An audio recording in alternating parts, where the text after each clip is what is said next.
কিন্তু জানবেন সাধারণ জীবনে যদি এগোতে হয়, যেটা বলা হলো এখানে, কিভাবে উপরে উঠবেন জীবনে, কিসে আপনার ভালো হবে, সম্পর্ক গড়ে তুলতে হয়। সম্পর্ক গড়ে তুলতে হয়। আমাদের ছিলেন, গত হয়েছেন আত্মানন্দজি মহারাজ, রায়পুরে ছিলেন, খুব নামকরা, খুব পণ্ডিত, হিন্দি, ইংরেজি, বাংলা তিনটি খুব ভালো জানতেন। আর হিন্দি এত সুন্দর বলতেন, ইংরেজিও খুব সুন্দর বলতেন, বাংলাতে লিখতেন, আর্টিকেলস লিখতেন বাংলাতে। তো রামকৃষ্ণ মিশনে তিনি পরে এলেন। ঠাকুরের ভাবেই ছিলেন, ওনার সব ভাই সন্ন্যাসী, 3 ভাই সন্ন্যাসী, আর একজন বিয়ে থা করেননি, স্বামীজির আদর্শ নিয়ে আছেন। উত্তরকাশীতে একসময় ছিলেন, উত্তরকাশী না ঋষিকেশে কোথাও একটা ছিলেন, ঋষিকেশে বোধহয় ছিলেন।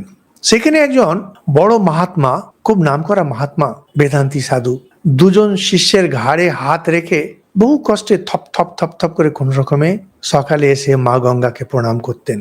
ওনার একদিন শরীর খারাপ, জ্বর টর হয়েছে, তাও উনি থপ থপ থপ থপ করে আসছেন। তো আত্মানন্দজি ওনাকে বলছেন যে, স্বামীজি আপনার শরীর খারাপ, বয়সও হয়েছে, এত কষ্ট করে না এলেই হয় একটু।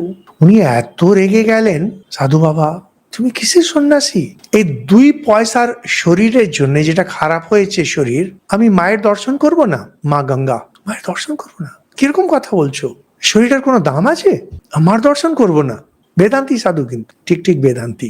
একবারে নড়তে পারছি না। আরে নড়ার কি আছে? তো দুজন শিষ্য আছে যার ঘাড়ে হাত রেখে কোন রকমের টুক টুক টুক টুক করে চলে যাচ্ছেন। এ তো নয় যে নিজে পা ফেলে আসতে হচ্ছে। এই ঘটনাগুলো, এগুলো তো সবকটাই সত্যি ঘটনা। আমি তো এগুলো যেগুলো শুনেছি, ওনাদের মুখেই শুনেছি বলে এগুলো বলিয়া, খুব ইন্সপায়ারিং এগুলো। এখানে ভালোবাসা, সেখানে প্রথম ছাড়াছাড়ি হয় না। কোনো কারণে যদি হয়েও যায়, একটা অমনি ভাব যদি এসে যায়, তাহলেও কিন্তু পুরোপুরি ছাড়া হয় না। ঠাকুর এটাই বলছেন।